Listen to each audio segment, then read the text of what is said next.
morning. I'm happy to be back here to help to enhance and probably kick further, if it has been kick-started already, this whole concept of wellness tourism. A big concept, and Jamaica is uniquely placed, and we now need to take charge.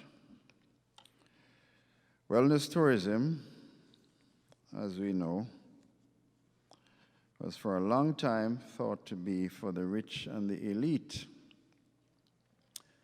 In fact, our own Milk River Bath and Spa was frequented by iconic movie stars decades ago.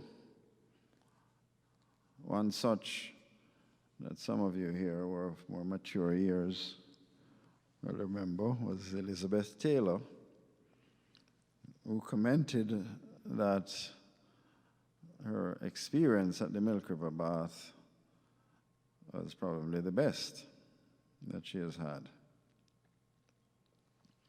In recent decades, however, the pursuit of maintaining or enhancing personal well-being has become far more widespread, and now this includes wider cross-section of the societies.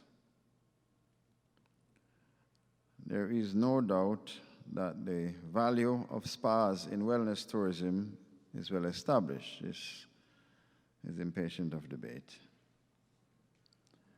And we know that wellness tourism must aim, and this is important, we must aim not only to satisfy travelers to our destination, but also our native Jamaicans.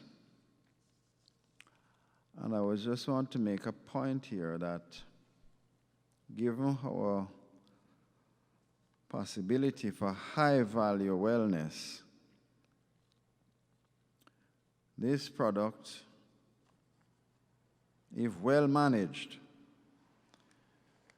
can mitigate some of the negative impacts that are related to mass tourism. For example, pricing on quantity and so forth, right? Wellness tourism must be seen at a different level, probably a higher level. It promotes stress reduction, healthy living, change of lifestyle habits, and this is so for our native Jamaicans as well as our travelers. And if we can get this right for our people here in Jamaica, that alone will go a far way in attracting wellness travelers to our shores.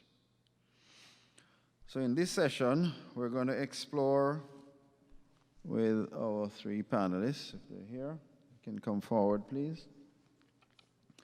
We're going to look at our environmental, natural, and other creative aspects of the spa industry. So I'll now invite our three panelists.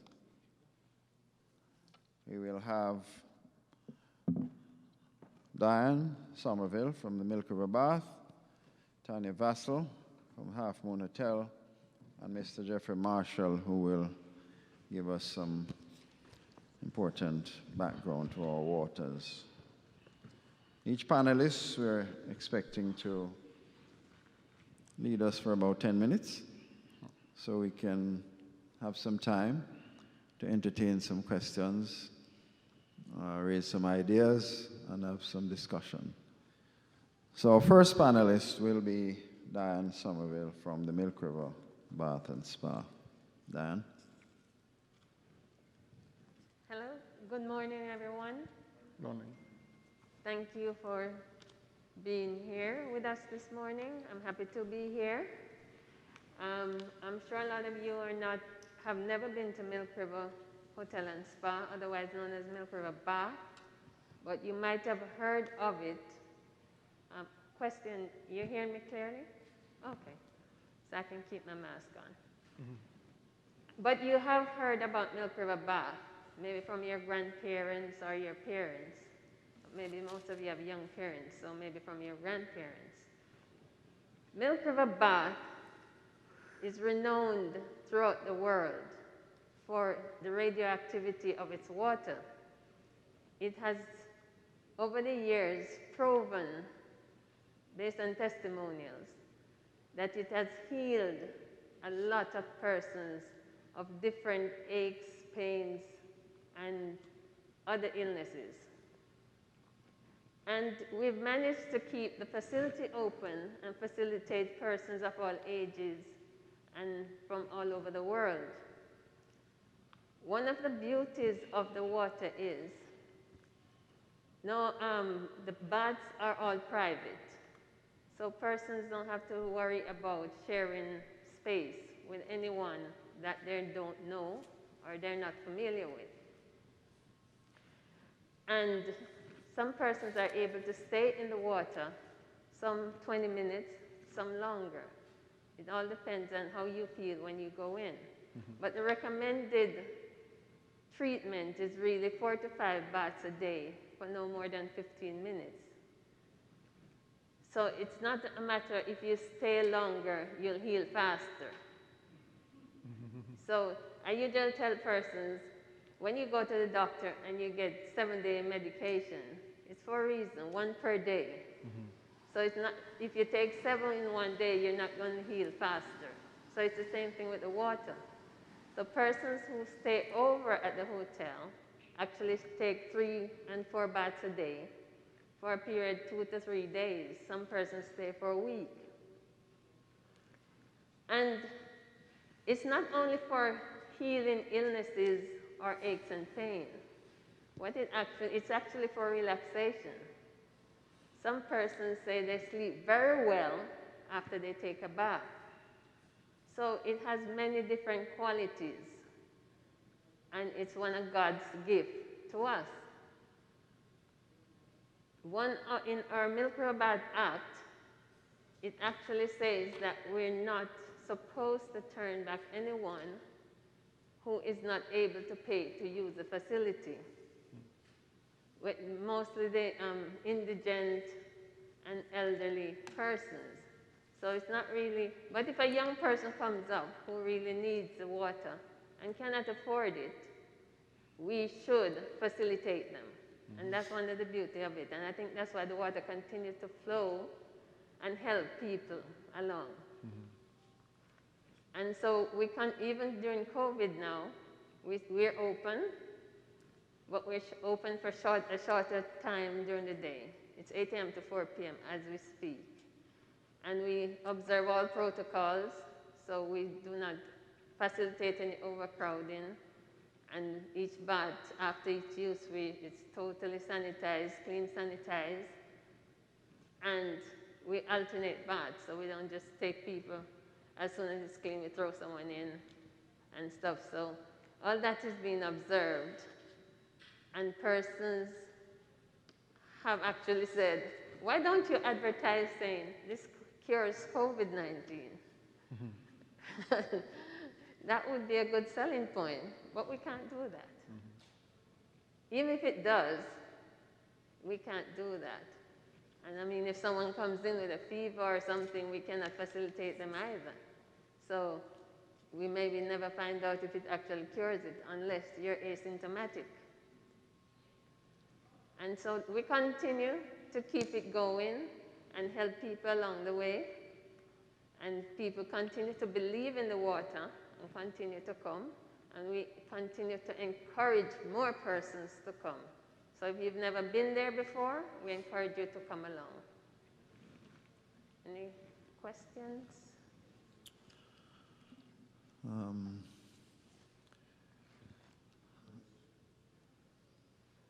I think we want the 3 panelists to present first, and then we open up the discussion. So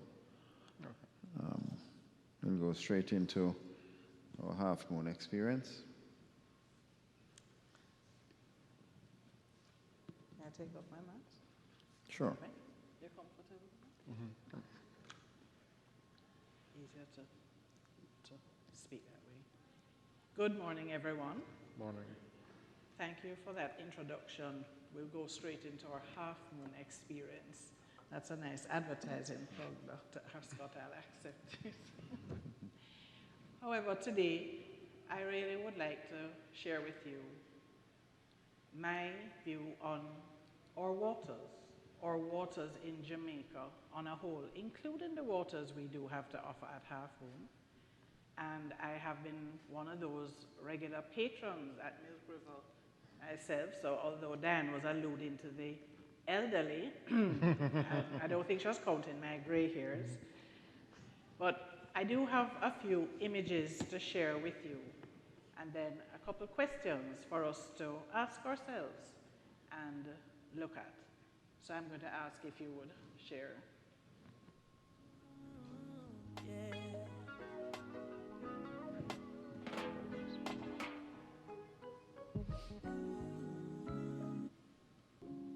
Test yourselves, see if you can identify. Here is a story told to the children of Africa.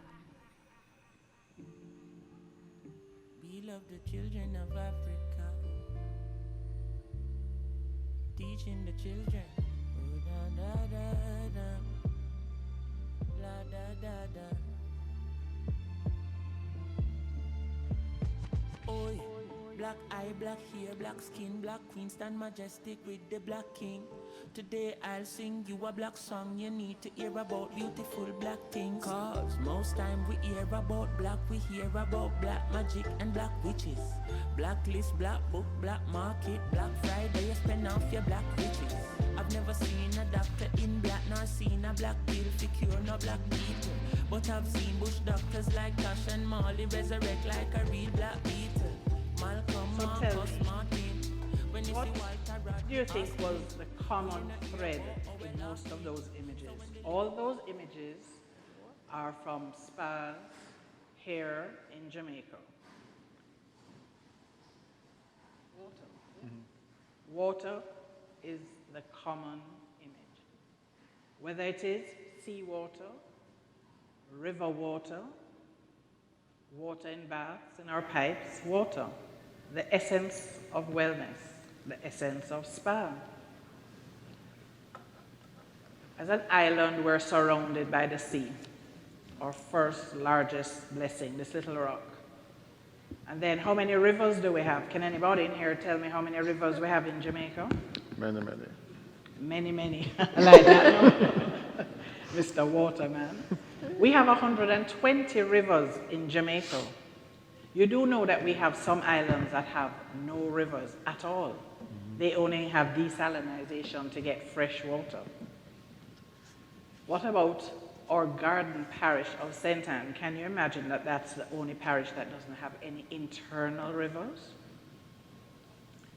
Our underground reservoirs are pretty rich, and when they rise up, you see it like in the form of lakes, like when you hear what's happening in Monique Lake. And look how it feeds. That's where we can get our waterfalls, that's where you have the most blooming flowers, etc. A true reflection of what water can do for us and what it does for us. People travel for water.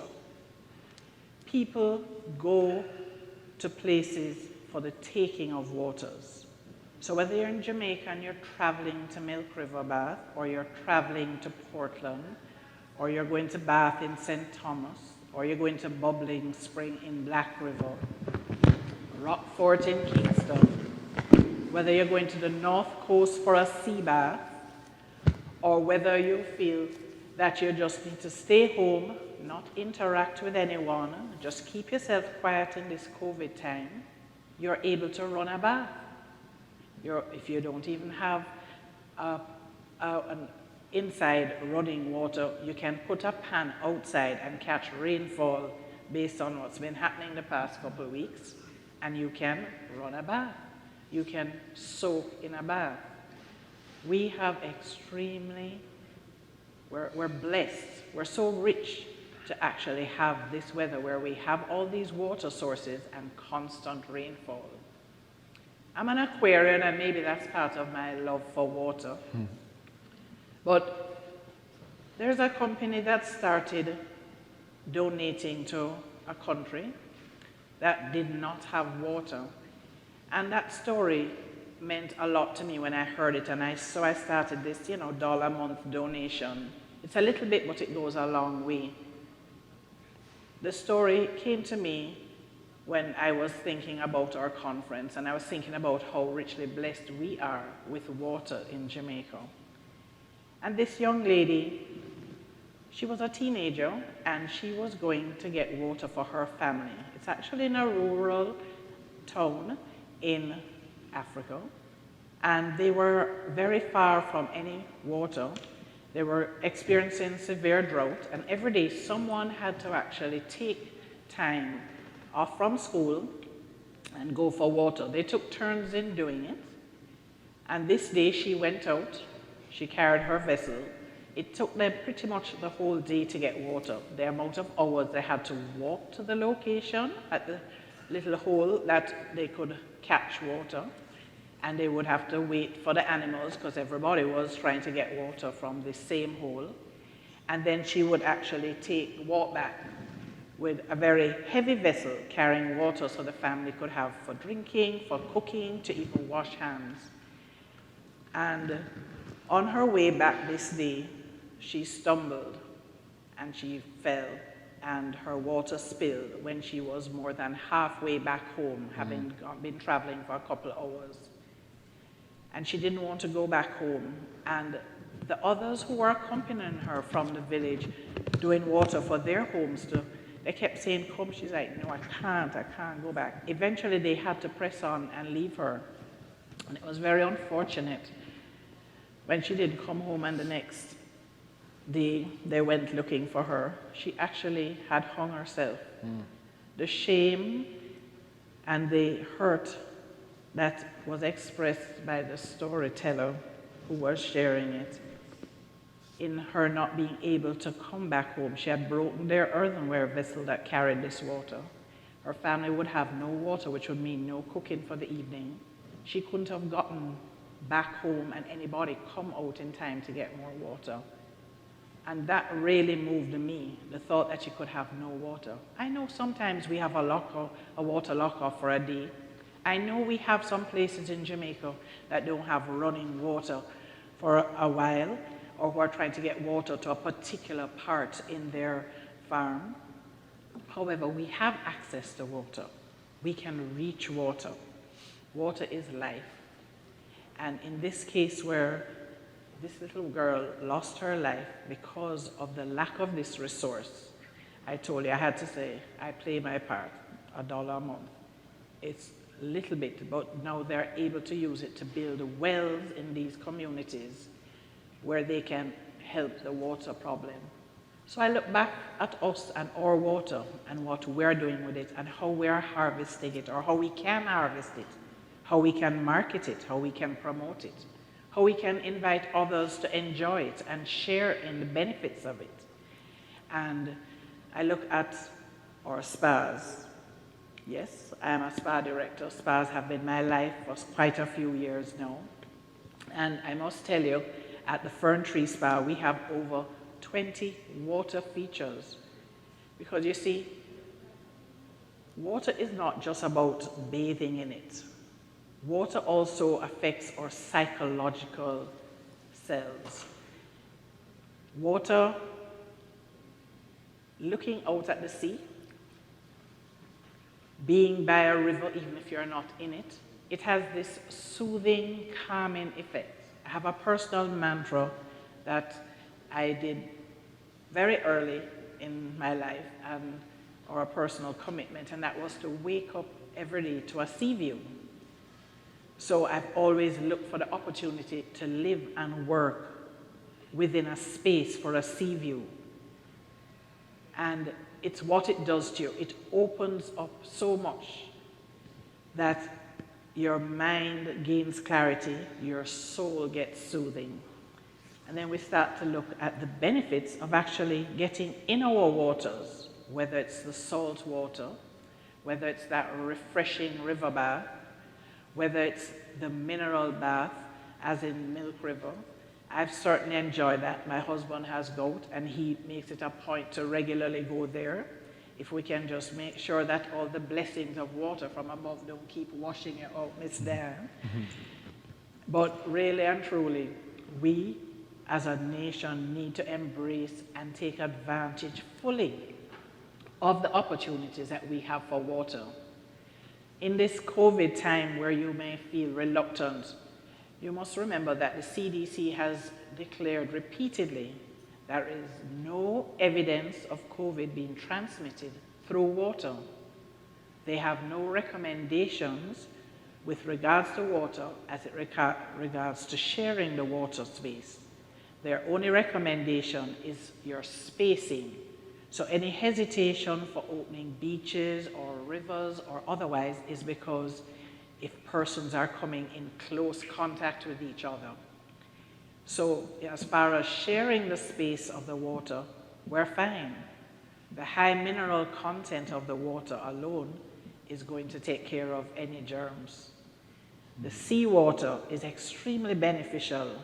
That's another thing that I'm sure Mr. COVID is not going to survive in. So you still can utilize fully our waters. What I really look forward to seeing is more of us coming together, and I'm really happy when I heard earlier in the introduction that the focus that the Ministry of Tourism is giving to marketing or wellness options in Jamaica, because this is going to be the essence. People have always come for the sun and fun and the beaches, but we have something in this time that will actually make a person decide to travel again.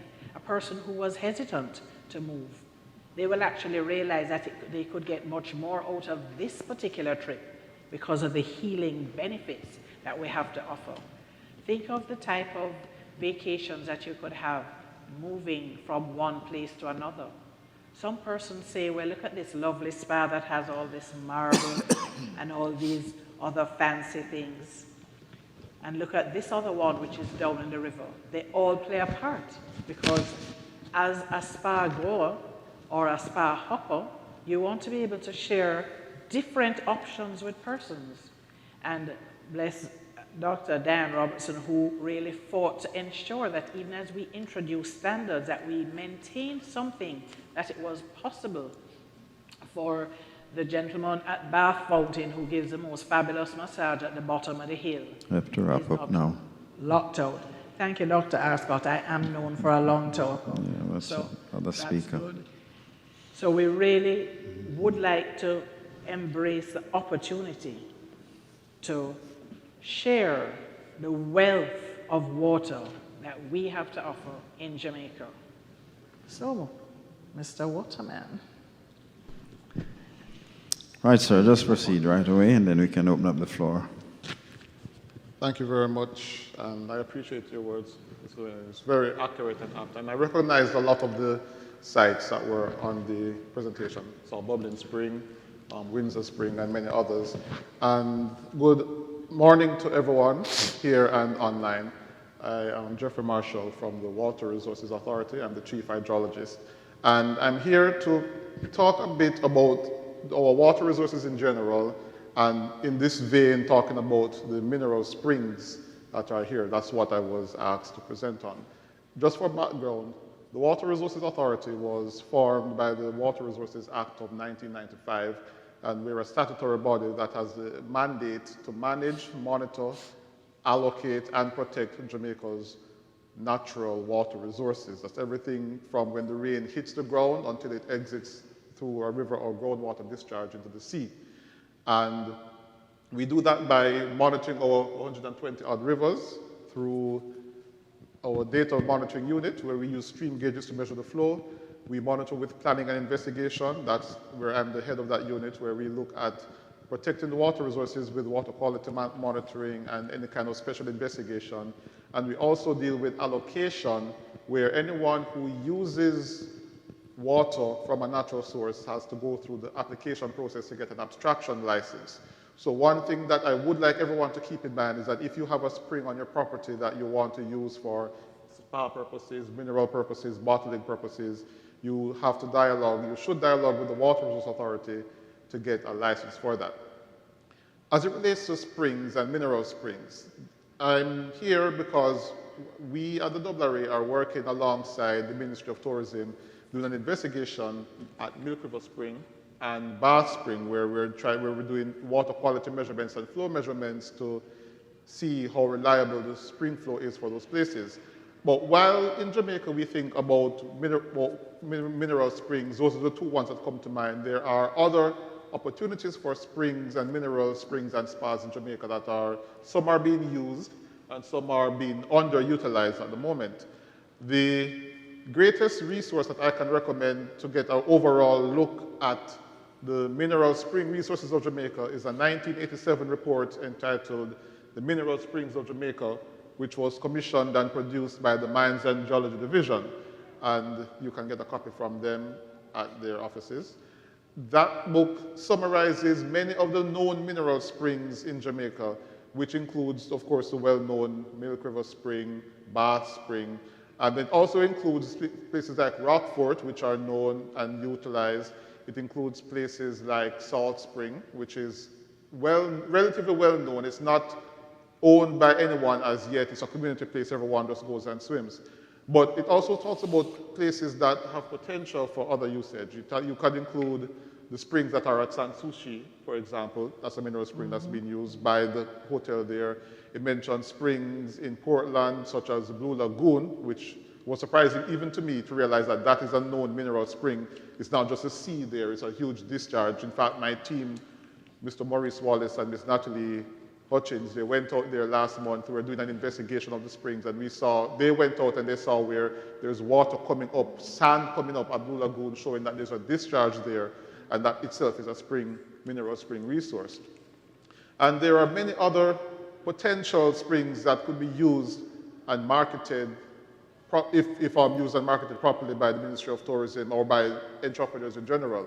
One that I can consider that may be known or not so known is the Black River Spring, which is located in the town of Black River, right beside the hospital. I went out there as a part of our investigation trying to follow up. We're following up on that 1987 report to see what is the current state of those springs. And that spring there, it was well known in the early part of the 20th century, but after some tragic events, it fell into disrepair. And when I went there, it's all ruined, overgrown, but the water is still there. You can smell the sulfur that's in it as minerals, and we went out and we saw it flowing into the sea. So there is potential there for rehabilitation. And those are just some of the springs that are available. There are at least 20 or more known mineral springs in Jamaica, and there could be many others that are not yet in the public knowledge, that if you investigate and test, you can see whether or not those meet the standard of being a mineral spring, which, if you didn't realize, a spring is any water source that rises to the surface of the earth under its own power, so you're not pumping it, it just issues out of the ground naturally. And a mineral spring has a high dissolved solid content, so it may be kind of brackish in nature, it may have a lot of salinity, it may have dissolved minerals, it will have dissolved minerals in there and the minerals give the water that healing property, whatever it may be. The water may be hot in nature, such as at Bath. It may be warm in nature, like at Milk River Bath, or it may be cold, like at Rockfort. But the main thing that is there is a high mineral content. So in wrapping up, what I would recommend in terms of investigating the further potential for mineral spring wellness in Jamaica is to properly catalog all of the springs that are there. We have the report from 1987, which is a beginning, but there is much more that can be done and should be done. And the Water Resources Authority is taking steps to try to update this report, and hopefully that will be continuing in the future. But more than that, it would be for the investors, those stakeholders in health and wellness, to really look at these available resources and see what's the most sustainable method of utilizing them. I really admire what Ms. Somerville said, that when you go to Milk River, no one is turned away. And as such, I would hope that whatever is done in these, it's not just a matter of taking something that used to belong to the community and capturing it so that only the well-off can use it, but something that the entire populace of Jamaica can benefit from in one way or another. From the very rich to the very poor, everyone should be able to benefit from these springs as far as possible. And that ends my report at this time. Thank you. Right, let's open up the floor for any questions before we make some general comments. Anybody wishes to address any of the panelists on the concepts? Yes, sir?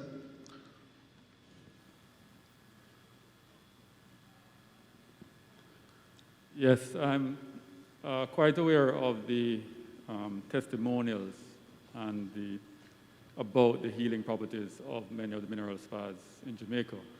I just wondered what is the extent of the actual science behind it? What is going on? What have the studies shown? Why is, beyond just that it works and people talk about it, if you have any science behind why it works and what we can do to enhance or facilitate or develop. Thank you. That's a very great area. Diane mentioned the radioactivity. The mineral spas worldwide have been of value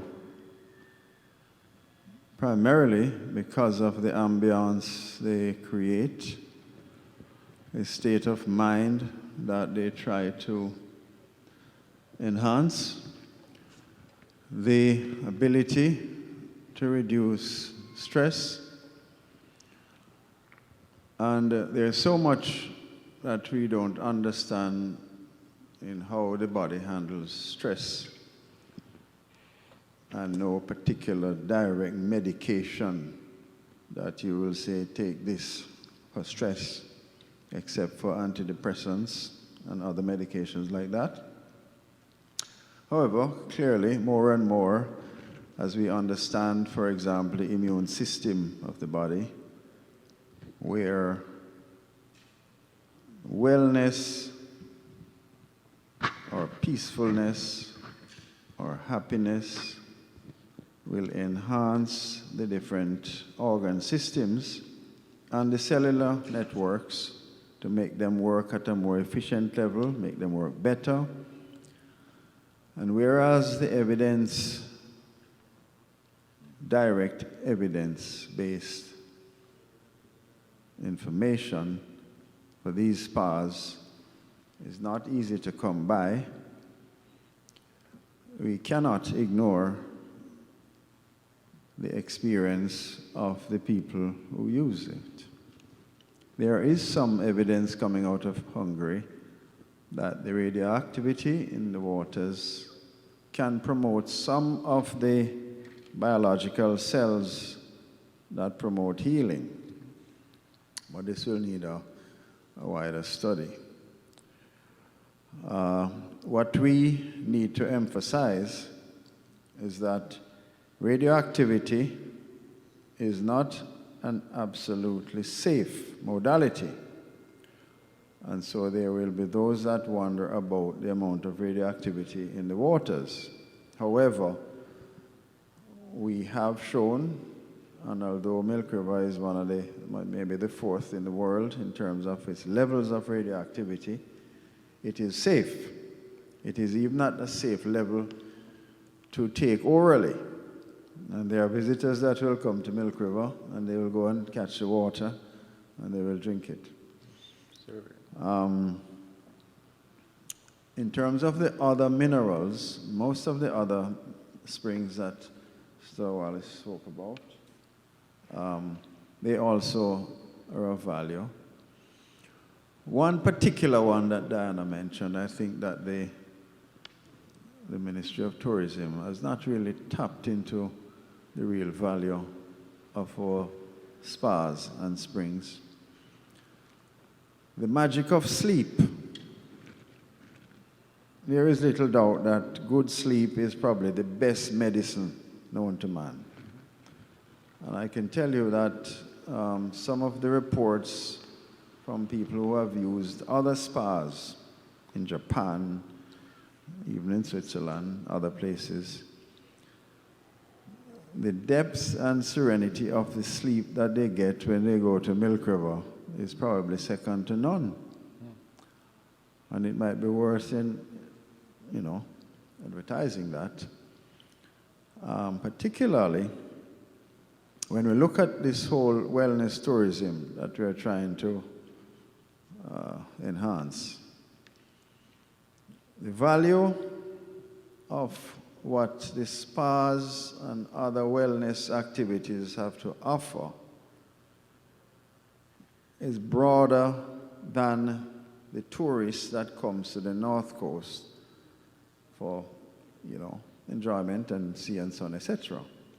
So you'll have, for example, coming into Kingston or coming into other cities, Montego Bay, CEOs or business executives and other educational professionals, that during their time, whether it be 2 days or what, if they can be offered some wellness aspect and we're proactive with it, they could get a mineral bath or they could get a yoga session or whatever other wellness activity there is, they will benefit from it. That persona will then return as a true wellness traveler. And at that time, they will come and stay for their wellness experience. So that's something that should be thought about. We know that there is some confusion about medical tourism and wellness tourism. Medical tourism can be enhanced by wellness tourism.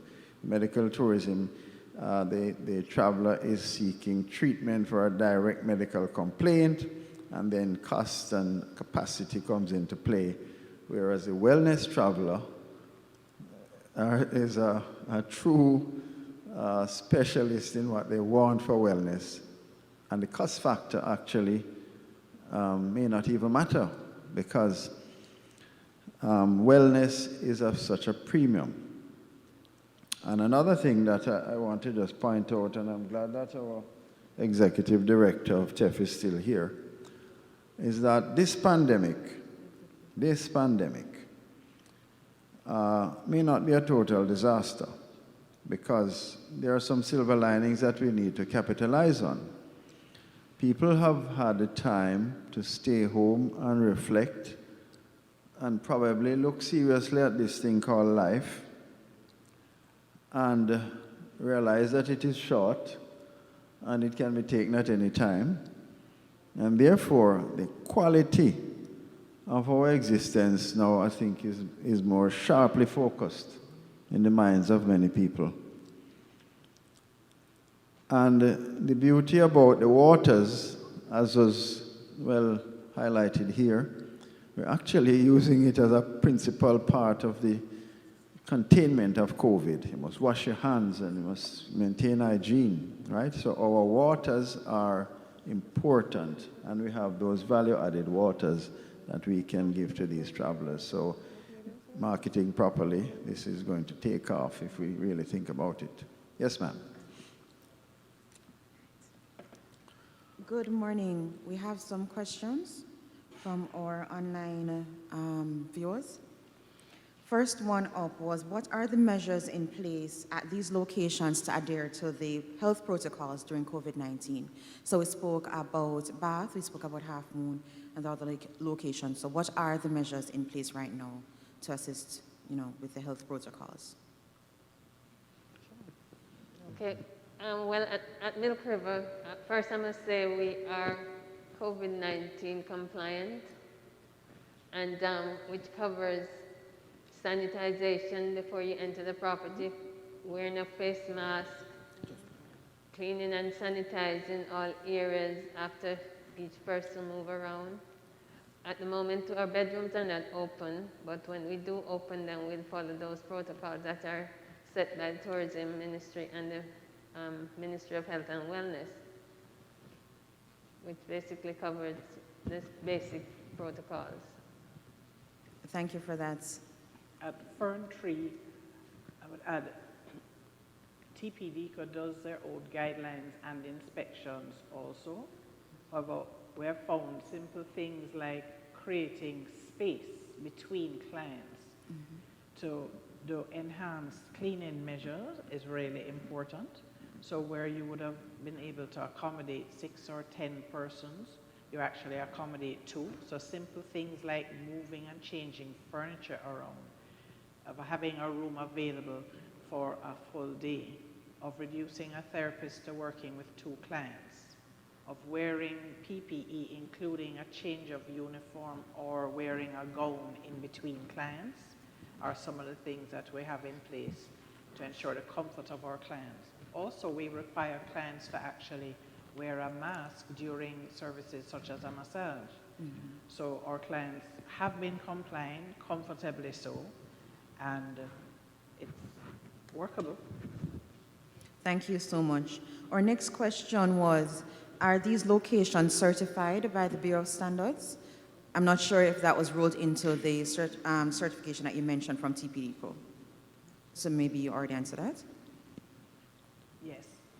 Okay, all right. Moving on to our last question here. Is there an integration of healing waters with other wellness activities such as hot yoga or aquatic therapy available at any of your locations? Could you repeat the question, please? Is there an integration of the healing waters that's available with other wellness activities such as hot yoga or aquatic therapy available at any of your locations? At Milk River Bath, we have the mineral bath along with other spa services. And we also do like a water massage, which is done in the bath itself. So yes, to your question. Okay, thank you so much. Rockfort in Kingston also offers classes, water aerobic classes in their cold pool. Oh, that is fantastic. Thank you so much for that. Good. That's a good question to end this session on, and I'll make a broad appeal to the ministry. The wellness tourism caters for everyone, but there's a particular group of traveler or tourists that we may be able to reap a bonanza, and that is a mature traveler who may have issues that are not direct medical issues, but they can travel. And so it is important that we start looking at the retired or mature traveler who may need just some basic support. For example, physical therapy, physiatrists. These are areas that we can support them while they're here, while they can be safe and feel safe that, if they slip, there's a physiotherapist, etc., on hand. At Milk River, I think that we have gone beyond that and have created a mineral pool that those that are compromised, wheelchair access, for example, is available. So those are areas that need to be marketed for these people. Thank you very much, 3 panelists. I think we've had a fair amount of knowledge, but it is clear that we have some work to do. We need some direct investment in this area because it is ballooning all over the world, and we have a higher quality spa naturally and creative that we can offer, and we need to capitalize on it. Thank you. Thank you.